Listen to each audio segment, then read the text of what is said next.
My baby scraped her knee on a pebble, right there on our own living room floor. That moment made me realize that everything I had been doing to keep our home clean, I had probably been approaching it wrong from the very beginning. What I am sharing today is a habit that comes from Japan. It does not cost a single dollar to renovate or change anything in your home, but it might completely transform the way you think about cleaning. Do not scroll away just yet. Give me 2 minutes to hear this story. Here is what happened. I have a baby who is just learning to crawl. The floor is literally her entire world. One day, my husband went out to run some errands. When he got back, he walked straight into the living room with his shoes still on. Totally normal thing to do, right? Most of us probably do it every single day without even thinking twice. About half an hour later, our baby was crawling around on the floor playing. Then out of nowhere, she burst into tears. I ran over and saw it. Her knee was scraped and bleeding. I got down and inspected the floor closely to figure out what happened. And there it was, a tiny little pebble, about the size of a grain of rice, fallen right off the bottom of his shoe. That one tiny pebble scraped my baby's knee. In that moment, I felt absolutely terrible. That night I lay in bed and I just kept turning over the same question in my head. I vacuum every day. I mop. I wipe down the floors.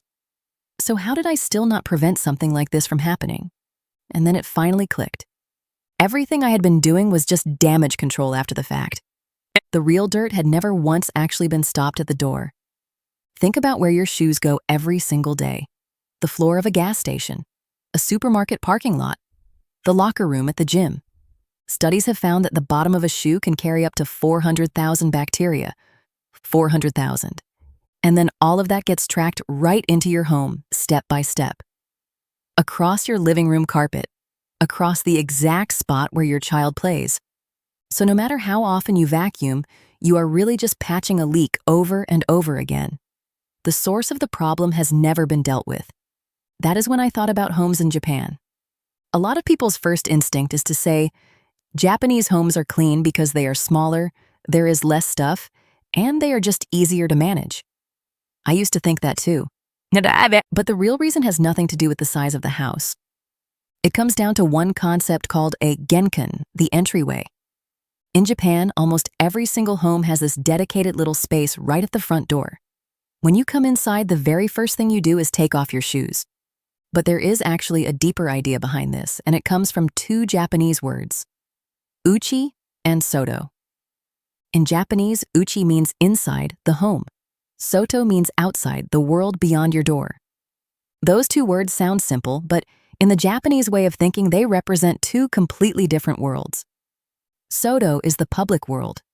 Work, social obligations, all the environments you cannot fully control.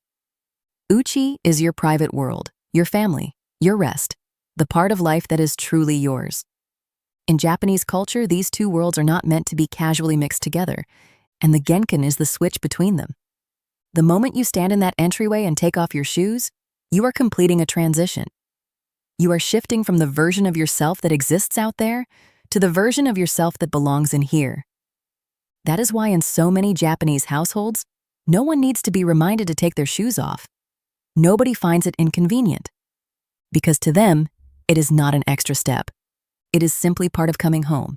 And what we are talking about today is taking that same idea and bringing it into your own home in a simple, low-cost way.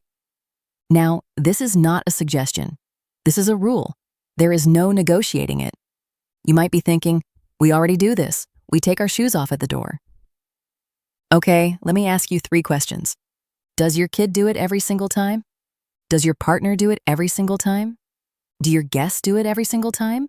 If the answer is it depends, then honestly, this habit is not really working for you. It is a suggestion, not an actual line of defense. All right, the theory part is done. Now here's what actually matters, which is how you put this into practice in your own home. Grab your phone right now and jot down these 3 steps. Step 1, build a visual system. Super simple. Put a mat by the door and add a shoe rack next to it. You do not need to spend a lot of money. The only thing that matters is that it is visible. Why does this step matter so much? Because humans are visual creatures. When there is a shoe rack sitting right there at the entrance, people see it the second they walk in. And when they see it, they naturally put their shoes there. But if there is nothing at the door, then without even realizing it, people think there is nowhere to put their shoes, so they just keep them on. One shoe rack honestly does more than telling people 100 times to please take off their shoes. Step 2. Turn the rule into something enjoyable. Put a small basket next to the shoe rack and fill it with a few pairs of soft, comfortable slippers. Picture this for a second. You have been on your feet all day. Your shoes are stiff and tight and your feet are exhausted and hot. You get home and the very first thing you do is kick off those shoes and slide into a pair of soft slippers. That instant feeling of relief. That moment where you think, I am finally home. Taking your shoes off should not feel like a chore. It should feel like a reward. And once something feels enjoyable, people do it without being asked. You do not have to remind them or say a word. They just do it on their own. Step 3. And this is the one most people find the most awkward. What do you do when guests come over? Asking someone directly to take off their shoes can feel uncomfortable, and honestly, sometimes it can even come across as a little rude, especially with older guests or a repairman who has come to fix something. Here's the line I figured out that works really well in these moments. I just say very naturally, "We have a little one who crawls on the floor. Would you mind slipping on a pair of shoe covers?" The key phrase in that sentence is "a little one." That is a universally understood reason that almost nobody says no to. Protecting a baby is something everyone instantly gets behind. You say that, hand them a disposable shoe cover, and you are done. Your guest does not have to take their shoes all the way off, so nobody feels awkward. And the dirt from outside stays outside.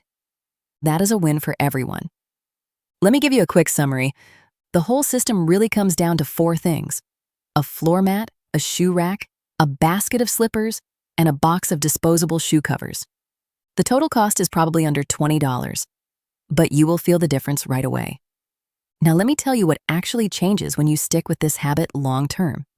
After we set up the system, the most obvious difference was that our carpet stopped needing deep cleaning for years at a time. The floors only needed a quick mop once a week and they stayed in great shape. The time I spent cleaning every week got cut way down. But honestly, the change that surprised me most had nothing to do with cleaning at all. It was something I felt on the inside. Before, I would come home from work, take my shoes off, and crash on the couch. But my brain would still be running a mile a minute. Stress from the workday, the frustration from sitting in traffic, all that mental noise just carrying right on. Now it is different. Taking off my shoes and slipping on my slippers has slowly become its own little ritual. It is like saying to yourself, whatever happened out there, it stops here. The work stress stays at the door. The frustration from the commute stays at the door.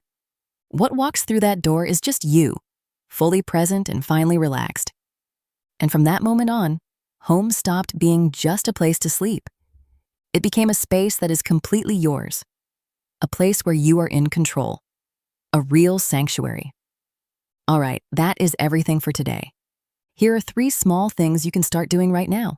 First, put a mat and a shoe rack by your front door today.